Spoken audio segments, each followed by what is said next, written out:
باللہ من الشیطان الرجیم بسم اللہ الرحمن الرحیم۔ آج 26ویں پارے کی تلاوت کی گئی ہے اور ہم 26واں پارہ اور کچھ حصہ 27ویں پارے کا خلاصہ پیش کریں گے۔ 26ویں پارے میں سب سے پہلے سورہ احقاف ہے اور احقاف پہاڑ کے اندر بنائی گئی جگہ کو کہا جاتا ہے جو انسان اپنے رہنے کے لیے بطور غار کی کوئی جگہ بنا لے، اور اس صورت میں ایسے لوگوں کا تذکرہ ہے جو پہاڑوں میں رہ کر اپنے لیے جگہ بنایا کرتے تھے، اس لیے اس کا نام سورہ احقاف رکھا گیا ہے۔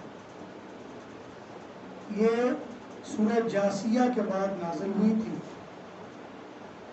اور اس سے پہلے جو 6 حامیم گزری ہیں اس کے ساتھ ان کا تعلق یہ ہے کہ اس سے پہلی سورتوں کا موضوع تھا فَادْعُوا اللَّهَ مُخْلِصِينَ لَهُ الدِّينَ، کہ خالص اللہ تعالیٰ کی طرف اپنے آپ کو متوجہ کرو، اپنا دین اپنی عبادت اسی کے لیے خالص کرو۔ اور اس موضوع پر بعض لوگوں کے اعتراضات کا ازالہ کیا گیا۔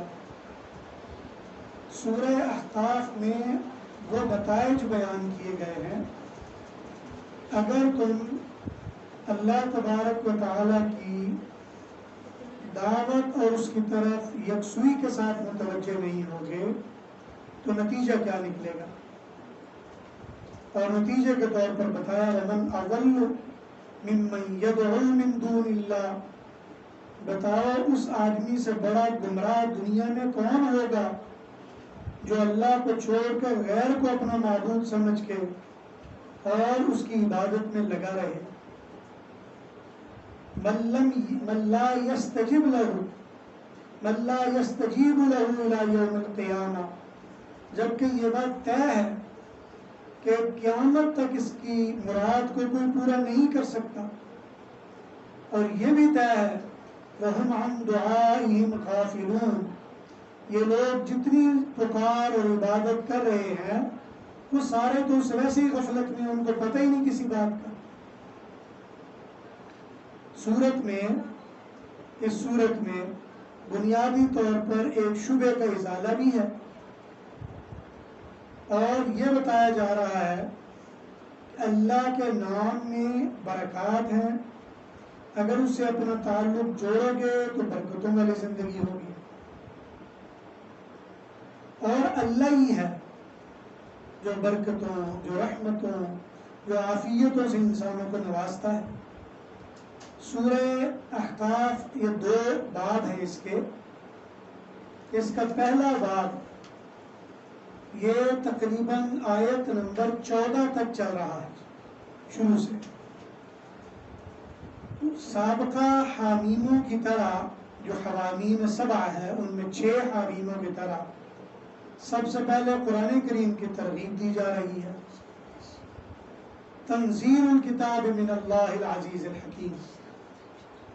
دوسرے نمبر پر بتایا آسمانوں زمینوں میں کوئی بھی چیز بلا وجہ بے مقصد ہم نے پیدا نہیں کی، لیکن کافر لوگ عما انذروا معرضون، ادھر دھیان نہیں دیتے اس بات کی طرف، اور مشرکین سے یہ مطالبہ کیا جا رہا ہے کہ اگر تم ایک اللہ کو نہیں مانتے، ارونی ماذا خلقوا من الارض ام لهم شرک فی السماوات، یہ بتاؤ کہ آسمان یا زمین میں اس کا جو شریک ہے وہ نام تو لو اس کا بھلا۔ اور تیسرا یہ بتایا وَمَنْ أَضَلُّ مِمَّنْ يَدْعُو مِنْ دُونِ اللَّهِ، اللہ کو چھوڑ کر غیر کو جب تم پکارنا شروع کر دیتے ہو، اس سے بڑی گمراہی کون سی ہوگی دنیا۔ قرآن کریم کی طرف متوجہ کیا گیا، وحی کی اہمیت 9ویں آیت میں بتائی گئی، موسیٰ علیہ السلام کا مختصراً ذکر کیا گیا. اب یہ 26 پارے کے بعد، بلکہ 21 کے بعد یہ معمول شروع ہو گیا، لیکن 26 کے بعد زیادہ اس مسئلے کی طرف توجہ ہوئی کہ اللہ تبارک و تعالیٰ پوری کسی قوم کا واقعہ، کسی بندے کا واقعہ بیان کرتے ہیں. ایک آیت کا ایک حصہ یا صرف نام لے کر ذکر کر کے آگے بات کر جاتے ہیں. لہذا فرمایا کہ تم سے پہلے کتنے لوگ گزرے وہ اپنے بڑے دعوے کیا کرتے تھے. وَشَهِدَ شَاهِدٌ مِّن بَنِي إِسْرَائِيلَ عَلَى مِثْلِهِ، اور بنی اسرائیل میں بہت ساری گواہیاں ایسی ہیں جو یہ کہا کرتے تھے کہ ہمیں ایمان کی دعوت دی گئی، تکبر سے منع کیا گیا، اور یہ کہا گیا کہ جو آدمی بھی ظلم کے راستے پر چلے گا وہ ہدایت پر نہیں ہوگا.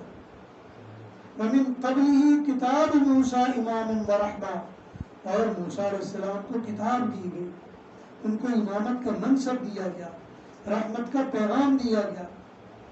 اور اس کے بعد هَذَا كِتَابٌ مُصَدِّقٌ لِسَانٍ عَرَبِيًّا، یہ والی کتاب جو تمہیں دی جا رہی ہے یہ عربی زبان میں ہے، ان باتوں کی تصدیق کر رہی ہے کہ ان میں جو اللہ نے پیغام دیا تھا اور یہ اب جو دیا جا رہا ہے ملتے جلتے ہیں. ایمان والے لوگوں کو یہ کہا جا رہا ہے کہ تم یہ کہا کرو ربنا اللہ، ہمارا اللہ تو، ہمارا پروردگار تو ایک اللہ ہے. اور جو بندہ اس بات کے اقرار کرتا ہے اولئک اصحاب الجنہ ہم فیہا خالدین فیہا جزاء بما کانوا یعملون، یہ جنت میں رہیں گے اور ہمیشہ کا ان کو بدلہ دیا جائے گا. اس کے بعد دوسرا باب آ گیا، آیت نمبر 15 سے لے کر آخر تک. پہلے یہ بتایا گیا کہ انسان کی 2 قسمیں ہیں، ایک تو وہ جو اللہ کا فرمانبردار ہے اور دوسرا وہ جو اللہ کا ناشکرا ہے. ایک وہ جو اللہ کو مان کے اس کی عبادت و پرستش کرتا ہے اور دوسرا وہ جو شرک میں مبتلا ہو جاتا ہے. اور اللہ تعالیٰ جو اچھے عمل کرے ان کے عملوں کو قبول کر لیتے ہیں. لیکن ایک وہ ہے جو نافرمانی کر کے تکبر اور جھوٹ میں مبتلا ہو جاتا ہے. اور فرمایا یہی وہ لوگ ہیں حتی علیہم القول فی امم قد خلت من قبلہم من الجن والانس، ایسے ہی جنات اور انسان اس سے پہلے بھی گزر چکے ہیں کہ تمہیں کہا گیا تھا ایک اللہ کو ماننا ہے، لیکن وہ بجائے بات ماننے کے انہوں نے الگ الگ گروہ بنا لیے. اور پھر وَلِيُوَفِّيَهُمْ أَعْمَالَهُمْ، ہر ایک کو ان کے عمل کا ہم نے پورا پورا بدلہ دیا. اور جس نے بھی کفر کا راستے اختیار کیا اس کے لیے تو جہنم تیار کی گئی تھی. ان کو تو یہ کہا گیا تھا اذهبتم طیباتکم فی حیاتکم الدنیا واستمتعتم بها، دنیا کی زندگی میں تم نے اپنی عیاشیاں مزے کر لیے، اليوم فالیوم تجزون عذاب الہون، اب تمہیں ذلت والی زندگی دی جائے گی تمہارے تکبر کی وجہ سے. اور قوم عاد کا ذکر کرتے ہوئے فرمایا کہ یہ لوگ تو احقاف میں رہا کرتے تھے، ان کو سمجھانے کے لیے انبیاء آئے، انہوں نے راہ راست کی طرف بلایا، لیکن انہوں نے ان کی بات ماننے کی بجائے انکار کرنا شروع کر دیا، رنگا رنگ کے فیصلے کرنے شروع کر دیے، اپنی من مرضی کی زندگی کو عروج پر سمجھنا شروع کر دیا. پھر کیا نتیجہ نکلا، اہلکنا ما حولکم من القرى، ان کو اور ان کے ارد گرد کے لوگوں کو ہم نے ہلاک کر کے رکھ دیا. فلولا نصرهم الذين اتخذوا من دون الله قربانا آلهة، بتاؤ کوئی ان کی مدد کو آیا تھا؟ بنا ذرا ان سے پوچھ کے بتاؤ کہ کوئی آیا تھا تمہاری مدد کو جن کو وہ خدا سمجھا کرتے تھے. ومن لا يجب داعی اللہ، اور اللہ کے علاوہ جس کو پکارتے تھے وہ ان کا جواب دینے والا نہیں. اور فرمایا آخر میں کہ وَيَوْمَ يُعْرَضُ الَّذِينَ كَفَرُوا عَلَى النَّارِ، جو لوگ اللہ سے منہ موڑتے ہیں، جہنم کی طرف اپنا راستے اختیار کرتے ہیں، ان کے لیے ایک ہی فیصلہ ہے کہ ان باتوں سے باز آ جائیں، ورنہ ایک وقت آنے والا ہے اللہ کی بارگاہ میں پیش ہو جاؤ گے. فَهَلْ يُهْلَكُ إِلَّا الْقَوْمُ الْفَاسِقُونَ، ہلاکت تو فاسقوں کے مقدر بنے گی۔ اس کے بعد سورہ محمد ہے۔ یہ سورہ محمد یہ سورہ حدید کے بعد نازل ہوئی ہے۔ سورہ حدید جو 27ویں پارے کے آخر میں ہے، اس میں بھی اللہ تبارک و تعالی نے کفر کا مقابلہ کرنے کی تنبیہ کی، اور اس صورت میں جہاد کا اعلانیہ پیغام دیا۔ پہلی صورتوں میں جو اس سے پہلے گزری ہیں، جتنی حوامیم سبع یہ اصل میں اصطلاح ہے جو 7 حامیموں کے لیے استعمال ہوتی ہے۔ یہ 24ویں پارے میں شروع ہوتی ہے اور 26ویں پارے کی پہلی صورت احقاف ہے۔ یہ 7 حامیم ہیں، اور ان ساری صورتوں میں 2 موضوع اہم ہیں۔ اللہ تعالیٰ کی وحدانیت اور مشرکین کے شبہات کا عقلی اور نقلی انداز میں رد کیا گیا ہے۔ اب اس صورت میں فرمایا کہ جب شبہات بھی دور کر دیے گئے، بتا بھی دیا گیا، سمجھا بھی دیا گیا، اب اگر نہیں مانتے اور پھر بھی لڑائی جھگڑے کے لیے تیار ہوتے ہیں تو پھر ایک ہی علاج ہے، قتال کی تیاری کرو ان کے ساتھ۔ قتال جہاد کا وہ پہلو ہے کہ جب کوئی قوم، کوئی علاقہ، کوئی طبقہ، کوئی ملک یا کوئی انسانوں کا گروہ حق بات بتا دینے کے باوجود، سمجھا دینے کے باوجود اور ہر شبہ کو اور اعتراض کو دور کر دینے کے باوجود جب بھی اہل ایمان پر تنگی کا راستہ پیدا کرتا ہے تو ایسی صورت میں آخری حربہ اور آخری حربے کے طور پر قتال کا حکم دیا جاتا ہے کہ پھر ان کے ساتھ جنگ کی جائے۔ لہذا اس صورت کا سورہ محمد کا بنیادی موضوع قتال اور انفاق فی سبیل اللہ کی طرف ترغیب دی جا رہی ہے، اس لیے کہ انفاق کے بغیر قتال ممکن نہیں، اور قتال کے بغیر ضد بازی اس کا ازالہ ممکن نہیں۔ جیسے مثال کے طور پر اگر آپ دیکھ لیں اس وقت کشمیر میں جو حالات مچے ہوئے ہیں، 70 سال سے ہم مسلمانوں نے کون سا جتن نہیں کیا کہ کشمیری آزاد ہو جائے۔ 70 سال گزر گئے، فلسطین کے مسلمان ذلیل و خوار ہو کر نسلیں ختم ہو گئی ہیں، لیکن کون سا جتن ہے جو وہاں نہیں کیا گیا؟ اور ایک کام ہے جو ہم نے نہیں کیا، اور وہ یہ تھا کہ مد مقابل کے ساتھ پھر قتال کیا جاتا۔ اور اس دور میں اس کی واضح مثال آذربائیجان اور آرمینیا، یہ چند دن پہلے ان کی آپس میں لڑائی ہوئی۔ نگورنو کاراباخ اسی طرح کا تنازع تھا جس طرح کشمیر کا تنازع ہے۔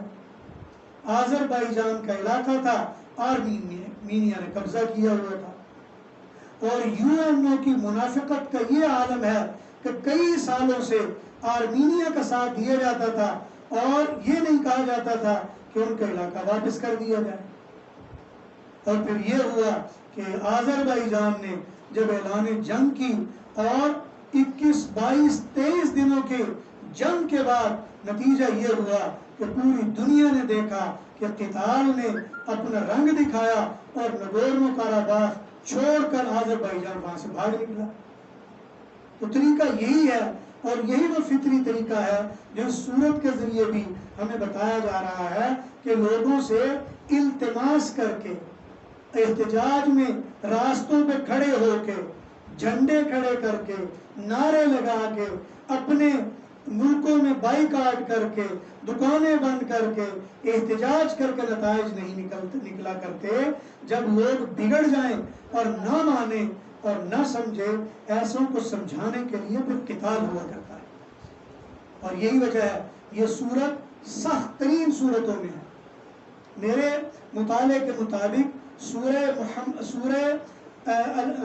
توبہ اس سے بھی زیادہ سخت ترین یہ صورت ہے۔ اس صورت میں تقریباً 2 حصوں میں اس کو تقسیم کیا گیا ہے۔ پہلا حصہ 1 نمبر آیت سے 19 نمبر تک ہے۔ اس میں جہاد کی وجوہات بیان کی گئی، جہاد کی ترغیب دی گئی، اور ساتھ میں یہ واضح کیا گیا کہ مقصد جہاد اعلاء کلمت اللہ ہے، یعنی اللہ کی توحید کو عام اور تام کرنا ہے۔ لہذا آیت نمبر 1 میں فرمایا کہ الذین کفروا وصدوا عن سبیل اللہ، جو کافر ہیں اللہ کے راستے سے روکتے ہیں، ایسے لوگوں کے لیے حکم یہ ہے کہ یہ تو راستے سے گمراہ ہو چکے ہوئے. ایسے لوگوں کو چاہیے کہ یا تو ایمان لے آئیں، اچھے کام کریں. وآمنوا بما نزل علی محمد، حضور پر جو بات نازل کی گئی اس کی طرف دھیان دیں. اور دوسری علت کی وجہ بیان کی بأن الذین کفروا اتبعوا الباطل، جو لوگ کفر اختیار کرنے کے بعد باطل کے ایجنٹ بن جاتے ہیں، اور ایمان والے وہ تو اللہ کے ایجنٹ ہیں. کذالک یضرب اللہ للناس امثالہم، اور اللہ یہ بتانا چاہ رہے ہیں کہ لوگ جب دو قسم کے گروہ بن جائیں، حق کا ایجنٹ اور باطل کا ایجنٹ، تو ایسی صورتوں میں ایک ہی راستہ ہوا کرتا ہے. فَإِذَا لَقِيتُمُ الَّذِينَ كَفَرُوا، ایسے ایجنٹوں سے جب تمہارا سامنا ہو، فَضَرْبَ الرِّقَابِ، ان کی گردنیں اتار کر رکھ دو. حَتَّى إِذَا أَثْخَنْتُمُوهُمْ، جب ان کا مقابلہ ہو جائے، فَشُدُّوا الْوِثَاقَ وَثَاقَ، تو پھر اپنی بازو مضبوطی سے باندھ. فَإِمَّا مَنًّا بَعْدُ وَإِمَّا فِدَاءً حَتَّى تَضَعَ الْحَرْبُ أَوْزَارَهَا. اب اس آیت میں ایک ایک لفظ میں اتنی شدت ہے کہ یوں لگتا ہے اللہ تبارک و تعالی ڈنڈا ہاتھ میں پکڑا کے اور خود حکم دے رہے ہیں کہ اب اس ڈنڈے کو چلاؤ. فرمایا اما منن بعد، یا تو اس کے بعد لوگوں پر احسان کر کے ان کو کہا جائے چلو اب آرام سے زندگی گزارو. اما فداء، یا ان سے فدیہ لیا جائے. حتی تضع الحرب اوزارها، یہاں تک کہ وہ تہیہ کریں آج کے بعد ہم شرارت اور شیطانی نہیں کریں گے.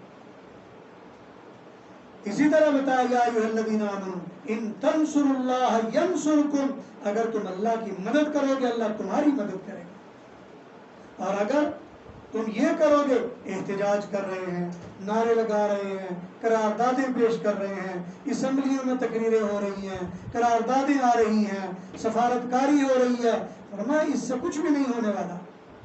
والذین کفروا فتعسا لهم واضل اعمالهم، کافر وہ تو نیست و نابود ہونے کے لیے ہیں، ان کے عمل برے ہو چکے ہیں. ذلک بانہم کرہوا ما انزل اللہ، اور ان کی گمراہی کی وجہ اور اتنی شدت کا حکم اس لیے دیا جا رہا ہے کہ انہوں نے تو اللہ کے نازل کردہ حکم کو ناپسند کرنا شروع کر دیا ہے. اور فرمایا زمین پر ذرا چل پھر کر دیکھو، فینظروا، اور دیکھو کیف کان عاقبۃ الذین من قبلہم، پہلے لوگوں کا حال اور انجام کیا ہوا تھا. دمر اللہ علیہم، اللہ نے تباہی کا ان کے لیے فیصلہ کر دیا.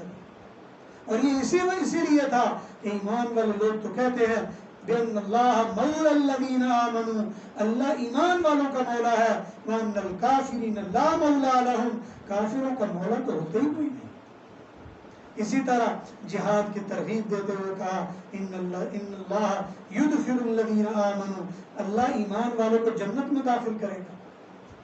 اسی طرح پھر جہاد کی علت افمن کان علی بینۃ من ربی کمن زین له سوء عملی، کیا اللہ تبارک و تعالی کی طرف سے جو دلیل پیش کی جا رہی ہے اس کو یہ نہیں سمجھتے، اور بلا وجہ دنیا کے اعمال، دنیا کا مال، دنیا کی زندگی ان کے لیے بہت خوبصورت ہو گئی ہے.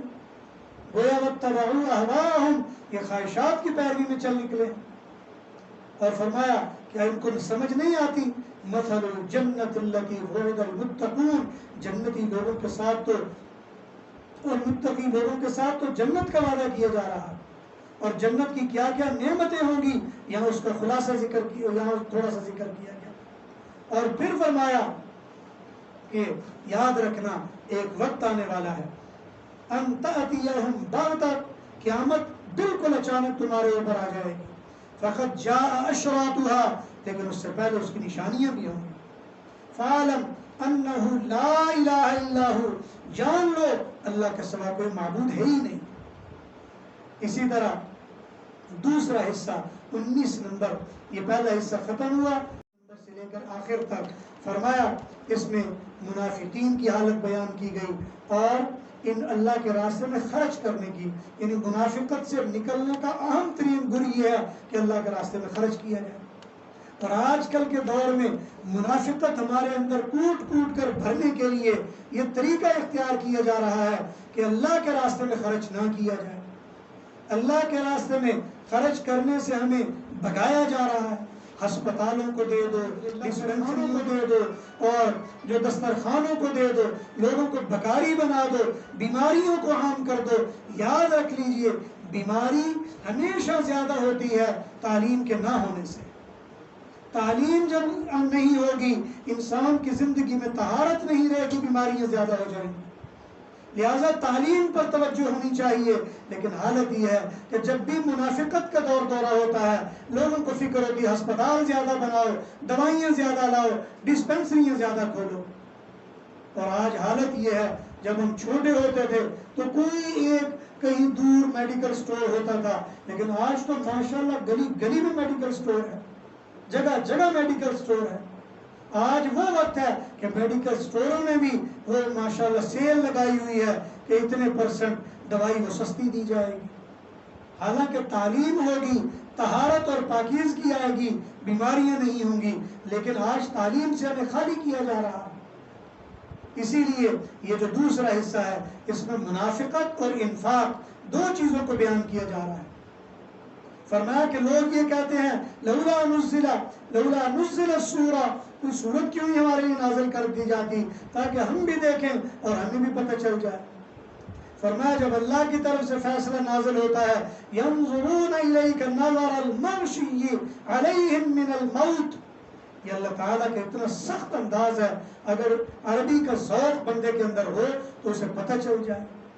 فرمایا کہ ایسے لوگ جب ان کو بتایا جاتا ہے قتال کے بارے میں, رأیت الذین فی قلوبہم مرض, جن کے دلوں میں منافقت کی بیماری ہے, ینظرون الیک, جب تم ان کی طرف دیکھو, نظر المغشی علیہ من الموت, تو ایسے ہے جیسے موت سے ان پر غشی تاری ہونے والی ہے.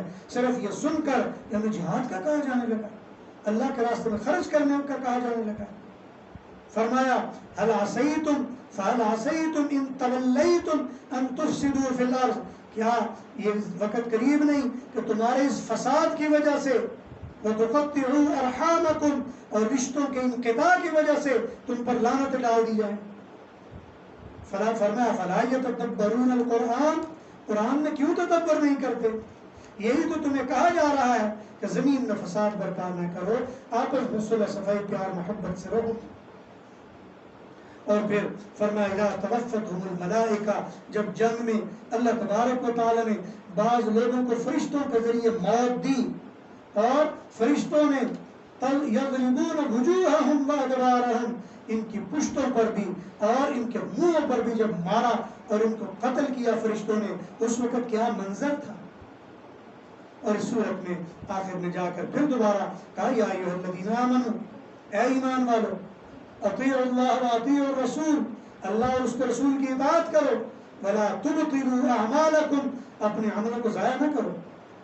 اللہ وہ ذات ہے جو تمہیں دین کی طرف بلاتا ہے, لیکن شیطان یہ تمہیں کفر کی طرف بلاتا ہے, اللہ کے راستے سے روکنے کی طرف بلاتا ہے. اور اگر تم ان کے راستے پر چلو گے فلن یغفر لہم, تمہیں کچھ بھی نہیں ملے گا. اور آخر میں فرمایا ہاں انتم ہؤلاء, تم سمجھتے ہی نہیں, تدعون لتنفقوا فی سبیل اللہ, تمہیں کہا جاتا ہے اللہ کے راستے میں خرچ کرو. فمنکم من یبخل, کچھ ہیں تو بخل کا راستے اختیار کر لیتے ہیں. ومن یبخل فانما یبخل عن نفسہ, جو بھی بخل کا راستے اختیار کرے گا, یاد رکھیں یہ بخل اسی کے سر پہ پڑے گا.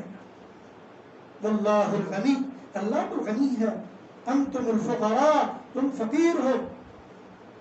لہذا اگر تم ایسا کرو گے لا یکونوا امثالکم, تمہارا نام و نشان نہیں چھوڑا جائے گا.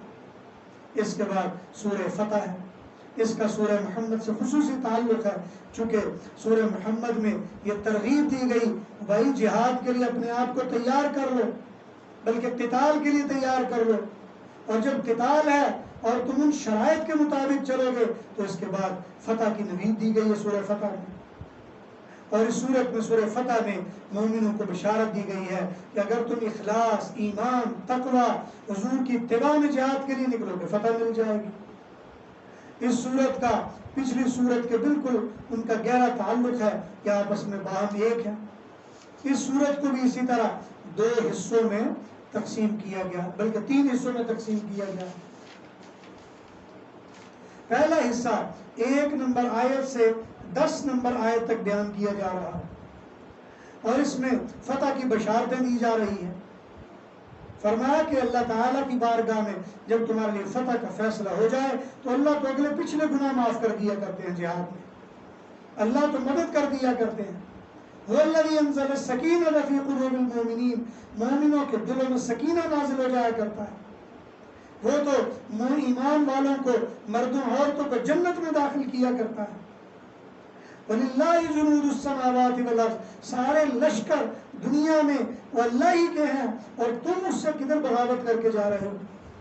اللہ نے بے شمار انبیاء اور رسول بھیجے، اور تمہارے لیے بھی فرمایا اِنَّا أَرْسَلْنَاكَ شَاهِدًا وَمُبَشِّرًا وَنَذِيرًا، شاہد اور مبشر اور نذیر بنا کر نبی علیہ السلام کو بھیجا گیا، اور بتایا ان الذین یبایعونک انما یبایعون اللہ، جو اللہ کے لیے بیعت کرتے ہیں وہ تو اللہ کے لیے اپنے آپ کو خاص کر دیتے ہیں، لیکن جو منافق ہیں وہ اپنے مال، اپنی مصروفیات اور ان کی وجہ سے دین سے پس پش چلے جاتے ہیں۔ فرمایا ان کو ان کا مال کسی کام نہیں آئے گا۔ اسی لیے فرمایا کہ جو ایسے لوگ ہیں یہ اللہ پر آخرت پر ایمان ہی نہیں لاتے، اور جو اللہ اور آخرت پر ایمان نہیں لاتے، من لم یؤمن باللہ ورسولہ فإنا اعتدنا للکافرین سعیرا، کافروں کے لیے تو ہم نے دھکتی ہوئی آگ تیار کی ہوئی ہے۔ اور پھر دوبارہ درمیان میں 14 نمبر آیت میں توحید کی طرف بات متنبہ کیا گیا۔ فرمایا آسمان و زمینوں کی بادشاہی اسی کی ہے، جس کو چاہے گا بخش دے گا، جس کو چاہے گا عذاب دے گا۔ اور منافقت میں پڑے ہوئے لوگ جب انہیں جہاد کے لیے بلایا جائے تو پیچھے چھپ کر رہ جانے والے، یہ تو وہ لوگ ہیں، یہ حسد کی وجہ سے، لالچ کی وجہ سے، بغض کی وجہ سے یہ پیچھے رہ جاتے ہیں، اور پھر بعد میں سمجھتے ہیں کہ ہم نے تو بڑا تیر مارا ہے کہ جہاد میں نہ جا کے ہم نے پتہ نہیں کون سا کام کر لیا۔ ہاں جو معذور ہیں ان کے لیے عذر قابل قبول ہے۔ اور اسی طرح تیسرا حصہ جو یہاں بتایا، یہ آیت نمبر 18 سے یعنی 10 سے یعنی 11 سے 17 تک یہ منافقین کا تذکرہ کیا گیا، جو بہانوں سے یا کسی نہ کسی عذر کی وجہ سے جہاد سے پیچھے رہ جانے کے ماحول بناتے ہیں۔ اور پھر آخر میں تیسرا جو حصہ ہے، فرمایا اس میں کہ اللہ تبارک و تعالی جو اللہ کے راستے میں بیعت کر لیتے ہیں، اور خاص طور پر جو درخت کے نیچے بیعت کر رہے تھے، بیعت رضوان کی طرف اشارہ ہے، تو یہ وہ موقع ہے جب حضور علیہ السلام اپنے صحابہ کو لے کر عمرہ کے لیے گئے، اور لوگوں نے وہاں پر حضرت کو کہا جی آپ پہلے ہمارے ساتھ بات کر لیتے، آپ کیسے آ گئے ہیں، لہٰذا کچھ لوگوں کو بھیجا جائے وہ جا کے مذاکرات کریں۔ حضور علیہ السلام نے سیدنا عثمان ذی النورین رضی اللہ تعالیٰ عنہ کو بھیجا، اور کچھ دیر کے بعد خبر آ گئی کہ انہوں نے حضرت عثمان کو قتل کر دیا ہے۔ حضور علیہ السلام وہاں درخت کے نیچے لوگوں سے بیعت لے رہے تھے، ہر صحابی سے بیعت لی، ہر صحابی نے موت پر بیعت دی، اور پھر وہاں پہ حضور علیہ السلام نے حضرت عثمان کی طرف سے اپنا بایاں ہاتھ اپنے دائیں ہاتھ پر رکھ کے کہا کہ یہ عثمان میرے ہاتھ پر بیعت کر رہا ہے، اگر وہ زندہ ہوا تو وہ بھی موت تک اس بات پر قائم رہے گا۔ اور قربان جائیں سیدنا عثمان رضی اللہ تعالیٰ کے مقام و مرتبے پر کہ جن کے لیے حضور علیہ السلام کو خبر یہ دی جا رہی ہے کہ ان کو قتل کر دیا گیا، شہید کر دیا گیا، لیکن ادھر حضور علیہ السلام کا ان پر اعتماد کا یہ عالم ہے کہ اپنے ہاتھ کو اپنے دوسرے ہاتھ پر رکھ کے اس کو عثمان کا ہاتھ قرار دے رہے ہیں۔ اور یہ پورا واقعہ مورخین نے بڑی تفصیل سے مفسرین نے لکھا ہے، لیکن آج دکھ ہوتا ہے اس وقت جب وہ چمڑیس قسم کے اور بھنگی قسم کے اور بدذات اور بدقسمت کی لوگ وہ حضرت عثمان رضی اللہ تعالیٰ عنہ کے بارے میں بد زبانیاں کرنا شروع کر دیتے ہیں، اور اپنے رنگا رنگ کے وہ زبانیں چلانا شروع کر دیتے ہیں۔ ایسی زبانوں کا حق ہے کہ وہ کٹ جائیں، ایسے بدبختوں کا حق ہے کہ وہ زمین دوست کر دیے جائیں جن کو محمد کریم کا یہ عمل بھی نظر نہیں آتا. حالانکہ حضور حضرت عثمان کے بارے میں خبر یہ دی جا رہی ہے کہ ان کو شہید کر دیا. حضور کا ان پر اعتماد کا یہ عالم ہے کہ اپنا ہاتھ اپنے ہاتھ پر رکھ کر کہہ رہے ہیں کہ عثمان اگر زندہ ہوئے تو وہ بھی موت تک میری اس بات پر قائم رہیں گے. اور فرمایا وعدکم اللہ مغانم کثیرہ، ادھر یہ باتیں ہو رہی تھی اور ادھر فرمایا کہ ان کے لیے غنیمتوں کے اللہ تعالیٰ وعدے کر رہے ہیں. اسی لیے فرمایا اللہ تبارک و تعالی نے جنگ سے بچانے کے لیے ان کا بندوبست کیا، پورا ماحول بنایا. اور پھر جاہلیت کی جو اکڑ تھی اور تکبر تھا ان کو پس پشت انہیں ڈالنا پڑا. انزل اللہ سکینتہ علی رسولہ وعلی المؤمنین، اللہ تعالیٰ نے مومنوں پر اور رسول اللہ صلی اللہ علیہ وسلم پر ایسا سکینہ نازل کیا جو انہوں نے تقویٰ کے کلمہ کی بنیاد پر اپنے آپ کو قائم کر لیا. اور حضور صلی اللہ علیہ وسلم کی صداقت کے بارے میں آخر میں 2 آیات نازل ہوئی. فرمایا کہ اللہ کے پاک پیغمبر سچے رسول ہیں اور ان کو تو اس لیے بھیجا گیا ہے تاکہ پورے دینوں پر اس کو غالب کر لیں. اور حضور صلی اللہ علیہ وسلم تو اللہ کے رسول ہیں اور جو ان کے ساتھ ہیں اشداء علی الکفار، وہ تو کافروں پر سخت ہیں. رحماء بینہم، آپس میں رحیم و کریم ہیں. اس جملے کو دیکھ لینا چاہیے. آج ہم مسلمانوں کا کردار کیا ہے؟ ہم اسمبلیوں میں بیٹھ کر، ہم بڑے بڑے عہدوں پر بیٹھ کر اگر کفر کے سامنے، کفار کے سامنے الٹا لیٹ جانے کو عافیت سمجھتے ہیں تو اس کا مطلب ہے حضور سے ہمارا تعلق نہیں. حضور سے تعلق کی نشانی تو یہ بتائی جا رہی ہے کہ اشداء علی الکفار، وہ کافروں پر سخت ہیں، رحماء بینہم، اور آپس میں ایک دوسرے کے ساتھ نرم ہیں. لیکن ہماری اسمبلیاں، ہماری فوج، ہماری پولیس، ہمارے ادارے، ہمارے سارے لوگ یہ اپنوں پر چڑھ دوڑتے ہیں اور ان کی قتل و غارت گری کے لیے سارے سامان ان کے پاس موجود ہیں. لیکن جب کفر کا نام آتا ہے تو ان کے سامنے اس طرح سجدہ ریز ہو جاتے ہیں کہ جیسے نہ جانے ان کو کیا خوف ان کے اندر طاری ہو گیا. اور اس کے بعد سورہ حجرات ہے. سورہ فتح کے بعد چونکہ جب کسی جگہ فتح کر لیا جائے علاقہ تو وہاں اخلاقی طرز زندگی کیسا ہونا چاہیے، وہ اخلاق اور معاشرت بتانا ضروری ہوتا ہے. لہٰذا سورہ جو فتح کے بعد جو سورہ حجرات ہے اس میں انتظامی امور بتائے جا رہے ہیں تاکہ لوگوں کے درمیان جھگڑے اختلافات ختم ہو جائیں. اس صورت کا دعویٰ یہ ہے کہ آپس کے آداب اور آپس کا اصلاح اور معاشرہ کی بہتری اور آپس کی نظم و ضبط وہ کیسا ہونا چاہیے صورت میں بتایا جا رہا ہے. اس صورت میں اصلاح معاشرہ اور آپس کی جماعت کو منظم کرنے کے ساتھ آداب بیان کیے گئے تاکہ آپس میں اختلاف نہ پیدا ہو جائے.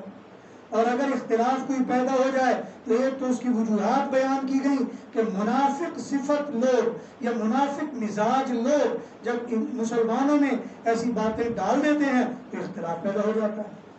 اس صورت کو بھی 2 حصوں یا 2 بابوں میں تقسیم کیا گیا.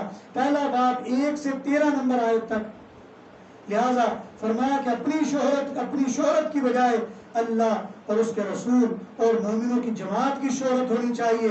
لا تقدموا بین یدی اللہ ورسولہ فرمایا. دوسرا اپنا عزت احترام کی بجائے فرمایا لا ترفعوا اصواتکم فوق صوت النبی، نبی کی آواز سب سے بلند ہونی چاہیے.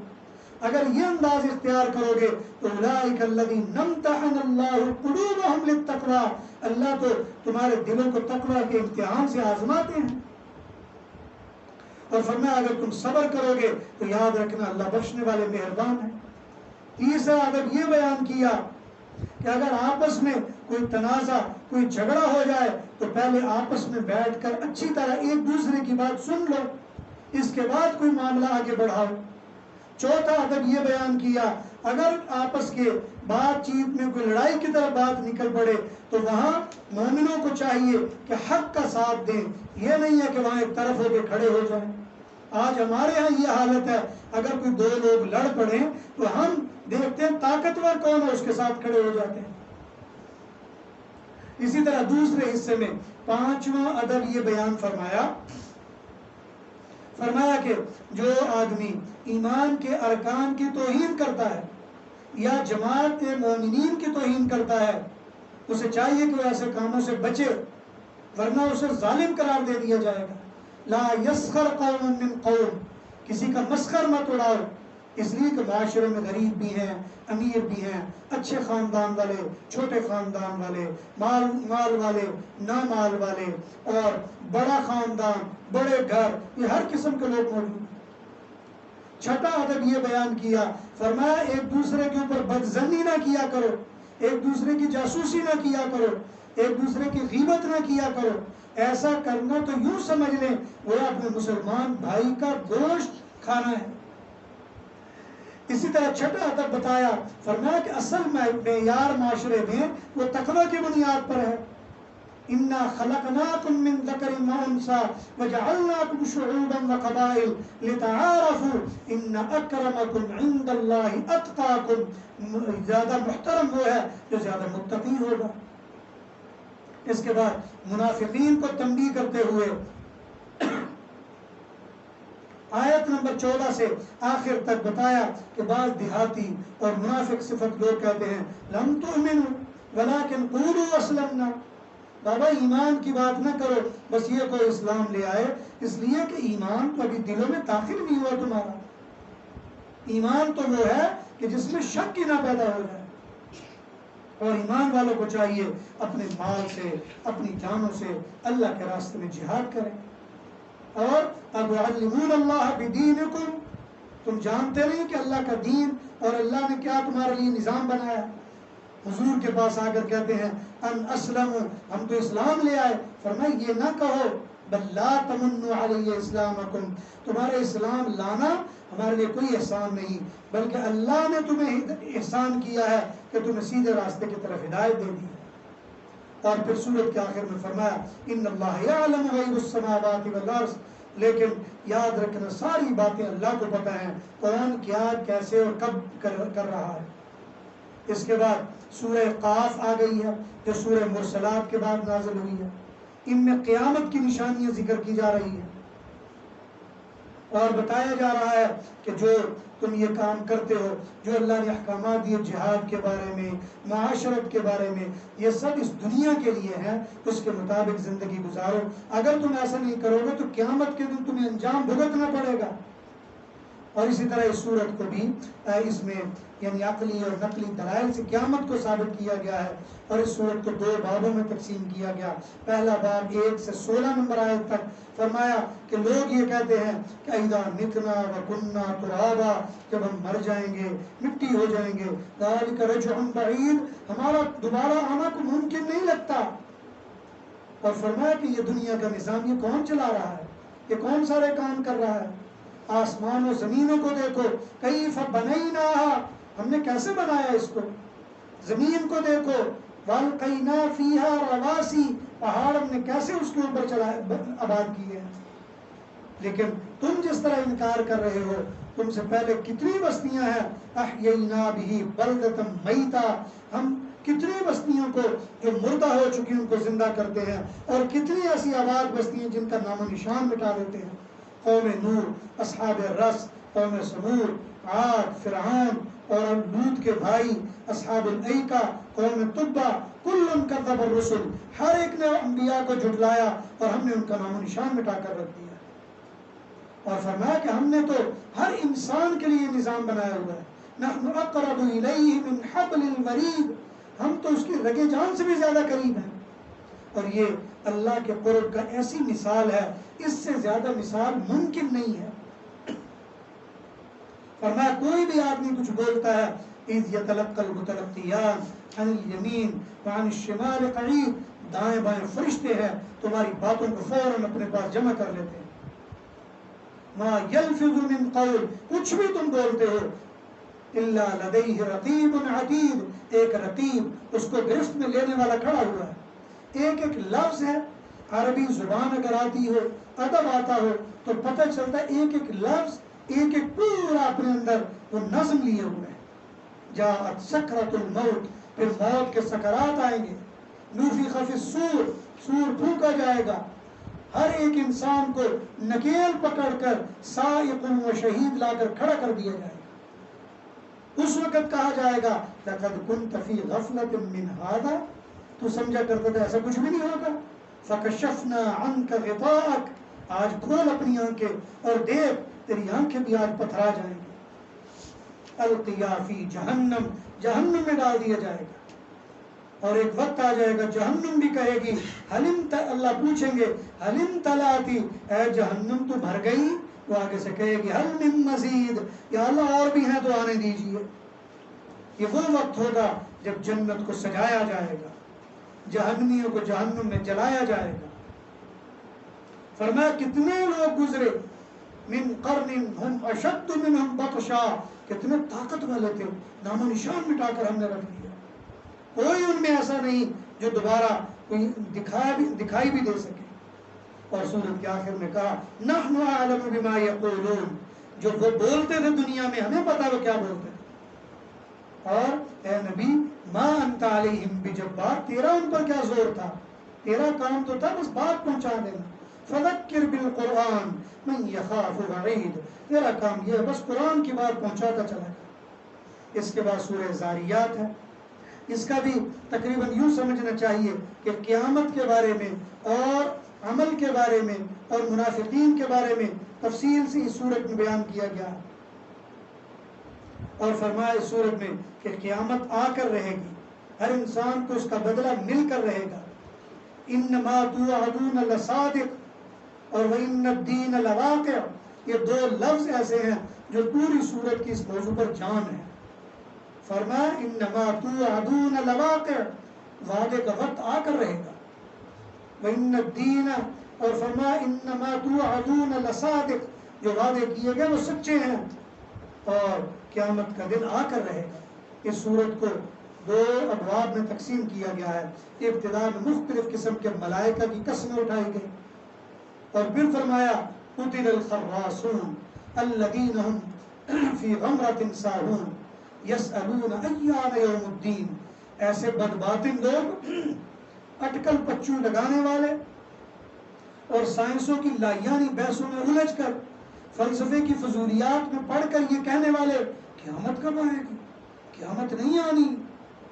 فرمایا ھذا الذی کنتم بہ تستعجلون، بڑی جلدی پڑی ہے تمہیں، ایمان والے بن جاؤ تو تمہیں نعمتیں دی جائیں گی، اور ایمان والے بنو گے تو اس کی عادات اور طریقے یہاں بتائے گئے. اور فرمایا تمہیں سمجھ نہیں آ رہی، فورب السماء والارض انه لحق مثل ما انکم تنطقون، قسم ہے اس رب کی جو آسمان و زمینوں کا رب ہے، یہ سچی بات ہے جو بولا جا رہا ہے، تمہیں بتایا جا رہا ہے اور یہ آ کر رہے گا. اور آگے بتایا تمہیں سمجھ نہیں آتی، ابراہیم کے پاس جب مہمان آ گئے انہوں نے ان کو پہچانا بھی نہیں، فوراً بچھڑا بھون کر لیا ہے. جب آگے رکھا تو انہوں نے کھایا نہیں. فَأَوْجَسَ مِنْهُمْ خِيفَةً، ڈرنے لگے. کہا ڈرنے کی ضرورت نہیں، ہم تو ایک بچے کی بشارت دے دی.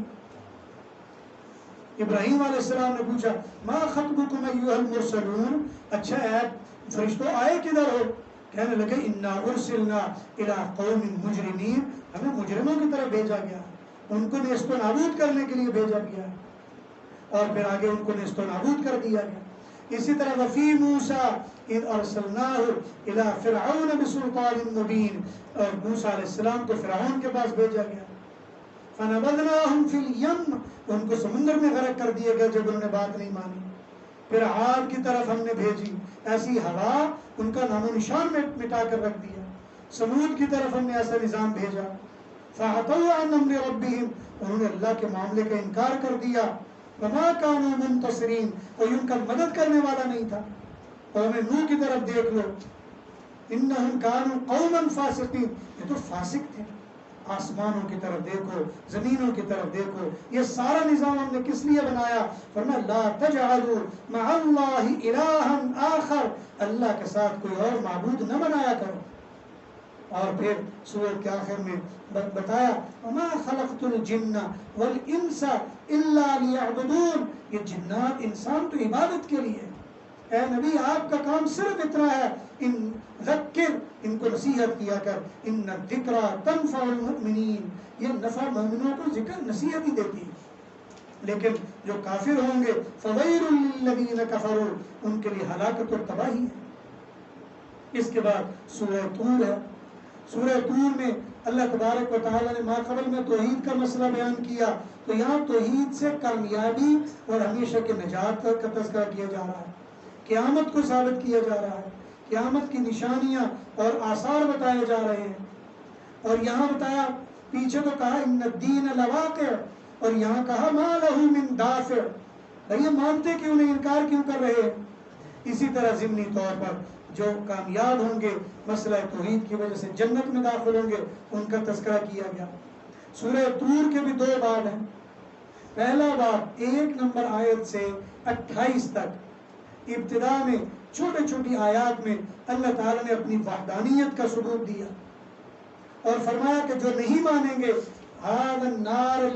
هذه النار التي كنتم بها تكذبون، ان کو بتا دیجئے کہ یہ آگ ہے جس میں تمہیں جلایا جائے گا، جس کا تم جھٹلاتے ہو.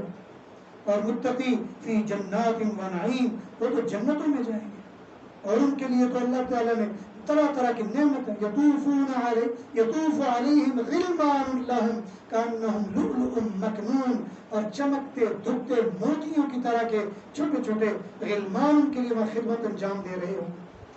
فمن اللہ علینا ووقانا عذاب السموم، اور جنتی کہیں گے اللہ نے تو ہمارے اوپر احسان کر دیا، ہمیں مصیبت سے بچا دیا. لیکن اس کے بعد جو دوسرا حصہ ہے دلائل کے ساتھ، یعنی آیت نمبر 39 سے آخر تک دلائل سے قوموں کا چھوٹا چھوٹا تذکرہ کرتے ہوئے بتایا فذکر فما انت بنعمت ربک بکاہن ولا مجنون، ان کو بتا دیجئے کہ اللہ کی نعمت سے آپ کاہن یا مجنون یا شاعر یا دیوانے نہیں ہیں، بلکہ یہ اللہ تعالیٰ کا حکم ہے، وہ لے کر آیا ہوں اور تمہیں بتانے کے لیے آیا. اور جو بندہ میری ان باتوں کو مانے گا کامیاب ہو جائے گا. اور جو دنیا میں اپنے جتنے بھی اٹکل پچو ہیں سب کی مثالیں یہاں اللہ تعالیٰ نے ایک ایک کر کے دی ہیں کہ وقت کی تنگی کی وجہ سے اس پر بات نہیں کی جا سکتی. اور یہاں تک آخر میں فرمایا فذرہم حتی یلاقوا یومہم الذی فیہ یصعقون، ان کو ان کے حال پر چھوڑ دو، جب یہ جہنم میں ڈالے جائیں کہ ان کو سمجھ آ جائے.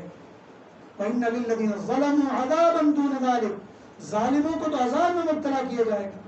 وَاصْبِرْ لِحُکْمِ رَبِّكَ، آپ کو تو چاہیے اللہ کے فیصلے پر ڈٹے رہو، ان لوگوں کے پیچھے پڑنے کی ضرورت نہیں. اس کے بعد سورہ نجم ہے، اس میں بھی اللہ تبارک و تعالیٰ نے توحید کا تذکرہ اور شرک کا رد خاص طور پر اور قیامت کو ثابت کیا ہے. رسول اللہ صلی اللہ علیہ وسلم کی رسالت کو بار بار اس میں تذکرہ کیا گیا. اس سورت کے بھی 2 حصے ہیں. پہلا ابتدا میں تقریباً چند آیات میں متواتر حضور صلی اللہ علیہ وسلم کا معراج، اور اس کے بعد 29 سے لے کر آخر تک آخر میں بشارتیں دی گئیں جو اجتناب کریں گے گناہوں سے، فحاشی سے، اللہ کی طرف متوجہ ہوں گے اور اللہ کی باتوں کو مانیں گے، ان کو نعمتیں دی جائیں گی. اور آخر میں صورت میں تنبیہ کے طور پر ابراہیم الذی وفا، ایک ایک آیت چھوٹی سی پورا واقعہ ہے. فرمایا ام لم ينبأ بما فی صحف موسیٰ، ان کو نہیں آتا کہ صحف موسیٰ کے ساتھ جو موسیٰ ہے اس میں کیا بیان کیا گیا، ابراہیم کا معاملہ کیا تھا. ان سب کو کہا گیا تھا ایک کا دوسرے پر بوال نہیں پڑے گا، ہر انسان کو اس کے کیے کا بدلہ دیا جائے گا. اور آخر میں فرمایا ان سے پوچھیں انہو اہلک عاد الاولی، پہلے عاد کو کس نے ہلاک کیا تھا، وثمود فما ابقى، سمود کو کس نے تباہ کیا، وقوم نوح من قبل، اس سے پہلے قوم نوح بھی تھی اس کا کیا حال ہوا، والمؤتفکۃ اہوا، اور ان کا انجام و حال بھی دیکھ لو جو قوم مؤتفکہ گزری. اور فرمایا کہ یہ لوگ اللہ تعالیٰ کی باتوں سے منہ موڑ لیتے ہیں. فَأَفَبِهَذَا الْحَدِيثِ تَعْجَبُونَ، ہم نے جب اپنی باتیں ان کو بتائیں تو یہ اس میں تعجب میں پڑے ہوئے ہیں، یہ اللہ کی باتیں ہیں، ان میں تعجب میں پڑنے کی ضرورت نہیں. دعا ہے اللہ ذوالجلال سے جو کہا سنا گیا اپنی بارگاہ میں قبول فرمائے. وآخر دعوانا